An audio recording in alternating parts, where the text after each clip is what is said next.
विशाल गौतम जी अलीगढ़ से। राधा वल्लभ सिंह। सदगुरुदेव भगवान आपके चरणों में कोटि कोटि दंडवत प्रणाम। गुरुदेव, मेरा प्रश्न ये है कि इंद्रियां मन पर शासन करती हैं, मन इंद्रियों पर शासन करता है, क्योंकि मन भगवान के प्रति अश्रद्धा भी उत्पन्न करता है।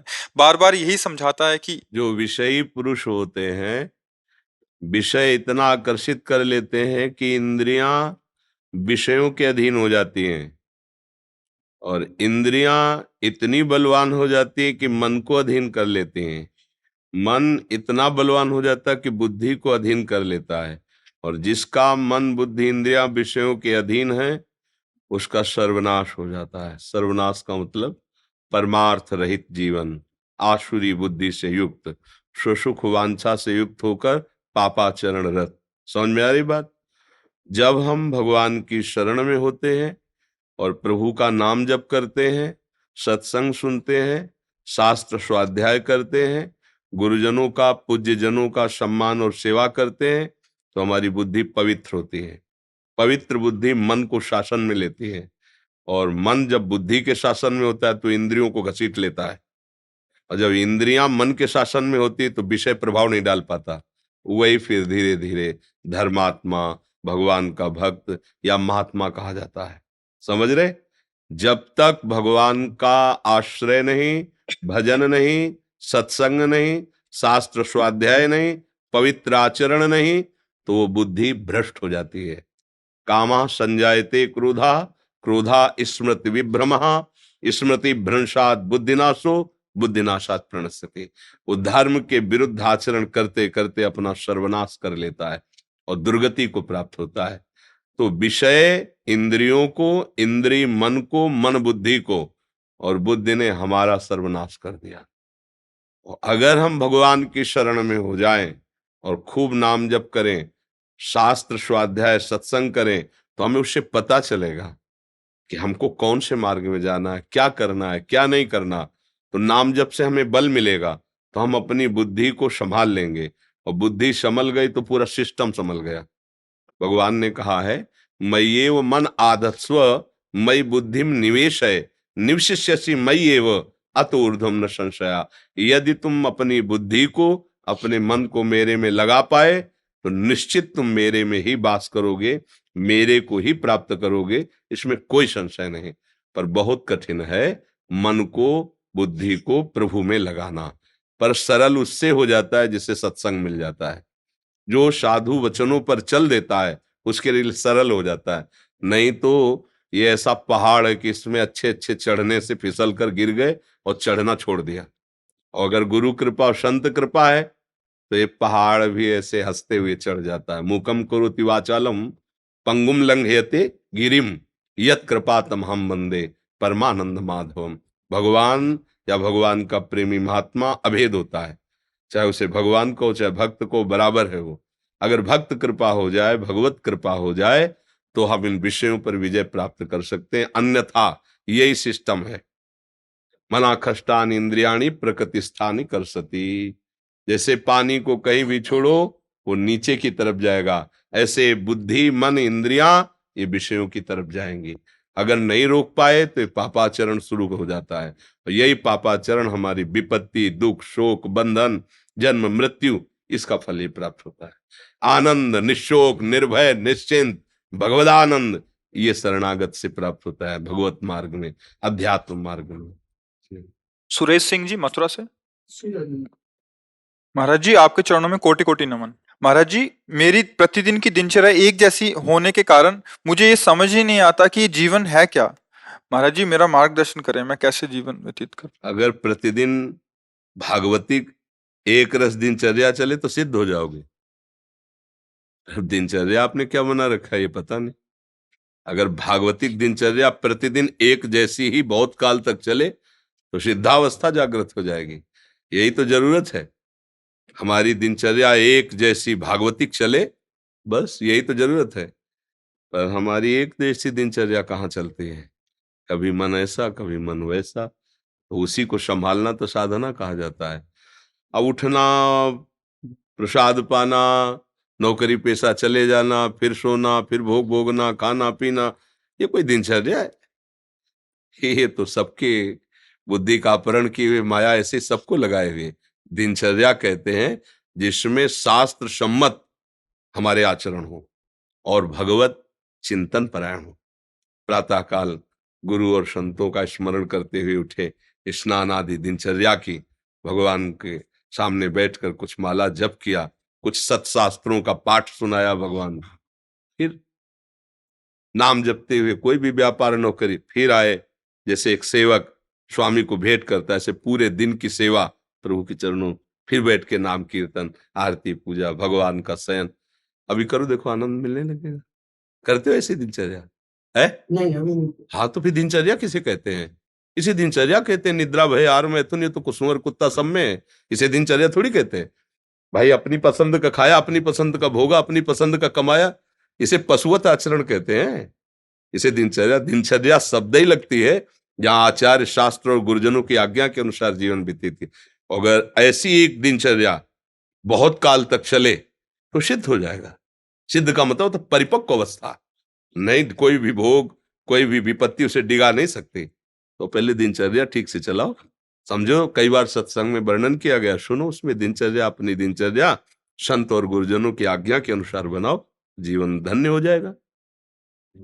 नाहुष जी पंजाब से। राधे राधे महाराज जी, श्री हरिवंश। गुरुदेव आपके चरणों में कोटि कोटि प्रणाम। गुरुदेव, क्या हमारे कर्म हमारे जन्म से ही निर्धारित होते हैं? अगर ऐसा है तो ऐसा क्यों कहते हैं कि आप जैसा कर्म करोगे आपको वैसा ही फल मिलेगा? क्योंकि वो तो कृष्ण भगवान ने पहले से ही निर्धारित कर रखा है। महाराज जी कृपया इस विषय पे प्रकाश डालिए। तो हमारा पहला जन्म थोड़ी है, हमारे बहुत जन्म हो चुके हैं। उन जन्मों में हमने दो प्रकार के कर्म किए हैं। एक कहते हैं कुकर्म, अधर्म युक्त, पाप प्रवृत्ति, और एक कहते हैं सत्कर्म, पुण्य, भगवत भाव, आराधना। दोनों प्रकार के कर्मों का परिणाम अलग अलग होता है। दुख, विपत्ति, संकट, नरक, शरीर में भयानक रोग, दंड, ये पाप कर्म, कुप्रवृत्ति, अधर्माचरण से होता है। यश, कीर्ति, स्वस्थ शरीर, अनुकूल व्यवस्था, जो चाहो वो हो जाए, ऐसी पुण्य भावना, तो वो जो आपका सत्कर्म बना है उसका फल है। अब वो ढेर सारे सत्कर्म जमा है और ढेर सारे दुष्कर्म जमा है हमारे गोदाम में। कर्म जिसे संचित कर्म कहते हैं शास्त्रीय भाषा में, उससे निकाला गया और दोनों कर्म को मिश्रित करके इसकी रचना कर दी गई और उन्हीं कर्म के अनुसार उसको उसी जगह पैदा किया गया। जैसा कर्म का हिसाब, मान लो निकृष्ट कर्म, पापाचरण अधिक है, थोड़े पुण्य है, तो मनुष्य तो बना दिया गया, लेकिन ऐसा बना दिया गया घृणित स्वभाव, गंदी आदत, बहुत नीच कर्मों में रत, ना कहीं सत्संग है, न कहीं स्वाध्याय है, न ब्रह्मचर्य है, न साधना है, बस वो खाओ पियो लूटो मारो, हिंसा व्यभिचार, ऐसा। वो भी तो मनुष्य है। और एक है संयम से चलता है, नियम से चलता है, ऐसे आचरण करता है, समाज को सुख मिलता है, माता पिता को सुख मिलता है, हमारे देश की पूरी सेवा की भावना, कई तरह के। ये दो कर्मों से उसको वहां जन्म दिया जाता है, जैसे उसके कर्म के अनुसार वैसे उसका स्वभाव बनता है। अब इस परंपरा को हमें मिटाना है, ना हमें सुकृत ना हमें दुष्कृत, हमें अंतिम जन्म बनाना है अपना, कि अब हमारा अगला जन्म ही न हो, ऐसा हमें अब करना है। हमारे भाग्य में जो लिखा उसे हमें बदलना है अब। नहीं तो भाग्य में नहीं लिखा है मोक्ष, भाग्य में भगवान का दर्शन नहीं लिखा है, बस शुभ अशुभ कर्म, दुख सुख की प्राप्ति, और फिर नए शुभ अशुभ कर्म, फिर नया जन्म। ऐसा ही होता आ रहा है बहुत काल से। अब सत्संग मिला है, अब हम अपने को संभालें। भगवान का नाम शुभ अशुभ कर्मों में नहीं है, ये दिव्य है। नाम ये कर्म नहीं है, ना शुभ ना अशुभ, ये दिव्य है। अगर नाम जप करोगे अंदर ही अंदर खूब जो गुरुदेव ने दिया है और दूसरों की सेवा की भावना रखोगे तो निश्चित तुम्हारे दोनों कर्म नष्ट हो जाएंगे, पाप कर्म और पुण्य कर्म। पाप कर्म है लोहे की जंजीर, पुण्य कर्म है सोने की जंजीर, लेकिन बंधते तो दोनों में ही है, दुख तो दोनों में ही है ना। अब जैसे कोई अरबों खरबों रुपया, तो उसको देखो बेचैन है, उसको और चाहिए, वो इतना भयभीत है कि अकेले निकल नहीं सकता है, उसे नींद नहीं आती, नींद के लिए गोलियां चाहिए, भोजन नहीं पचता उसको, भोजन के लिए औषधि चाहिए, कितनी परेशानी। एक किसान आदमी दिन भर मेहनत करता, 10 रोटी, आधा लीटर दाद और 2 लीटर दूध पिया, और जहां मना वहां चौड़े पे सो जाए, उसको कोई परेशानी नहीं है। इसलिए सावधान करने के लिए भगवान ने आपको संत संग दिया, गुरुवाणी मिली। गुरुवाणी आपको सावधान करती है कि आपका जीवन किस तरह होना चाहिए। महापुरुष तो अंतर्ध्यान हो गए, लेकिन उनकी वाणी साक्षात उनका स्वरूप है। वाणी जी जो है वो साक्षात गुरु स्वरूप होती है। गुरु ग्रंथ साहब जैसे ना, ये साक्षात गुरुदेव है। उनकी वाणी मान लो, उसके अनुसार आचरण करो, नाम रूपी जात पे बैठ जाओ, पार हो जाओ भव समुद्र से। अब तुम्हारे भाग्य खुल जाएंगे अगर बात मान गए। नहीं मान गए तो फिर शुभ और अशुभ कर्म तुम्हें भोगने ही पड़ेंगे। अवश्य में भोक्तव्यम कृतम कर्म शुभाशुभम। फिर नया जन्म होगा, फिर नई दुकान मकान, फिर मरो, फिर नया जन्म, फिर यही प्रपंच चल रहा है बहुत समय से।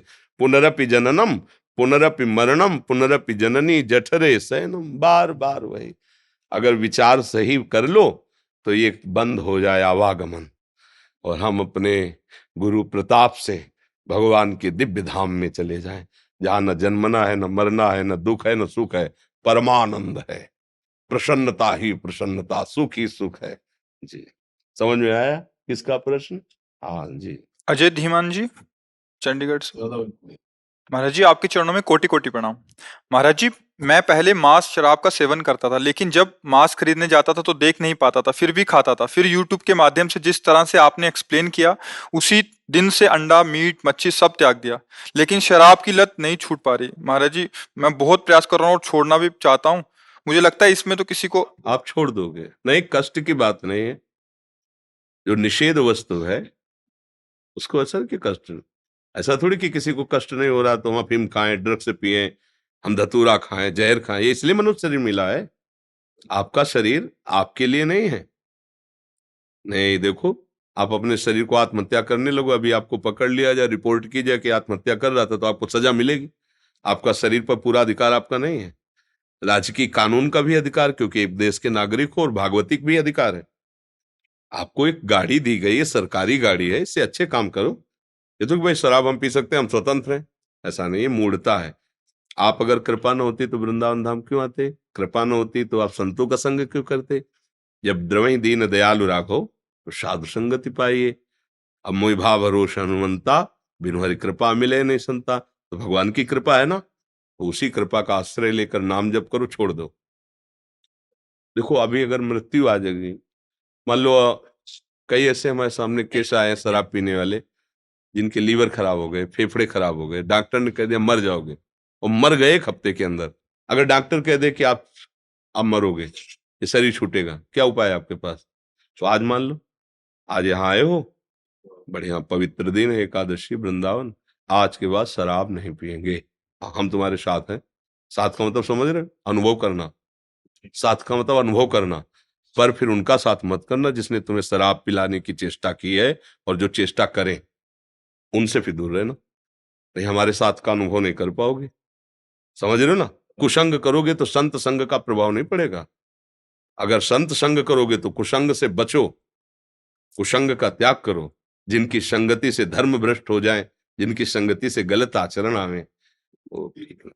एक बहुत अच्छी बात हुई बाबा जी, जब से आपको सुनना शुरू किया है। पहले मैं माँ बाप से बहुत कम बात करता था, हाँ संडे या सैटरडे को बात करता था, लेकिन अब जब से आपको सुना है, आपने बोला है कि भगवान से भी ऊपर माँ बाप है, तो मैं अब डेली, वो हिमाचल रहते हैं, मैं चंडीगढ़ रहता हूँ, तो डेली मतलब 2 या 3 बार बात होती है माँ से भी, बाप से।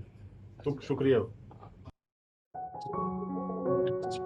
दंडोत दंडोत संत भगवान, दंडोत पतित पावन, दंडोत। लाओ आसन लाओ, संत भगवान को बैठा लो।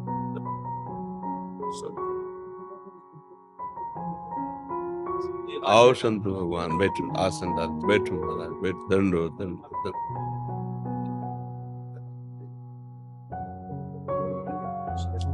अच्छा लगा, आप महाभागवत हनुमान जी का रोल किए, अच्छा लगा, और अच्छे बनो।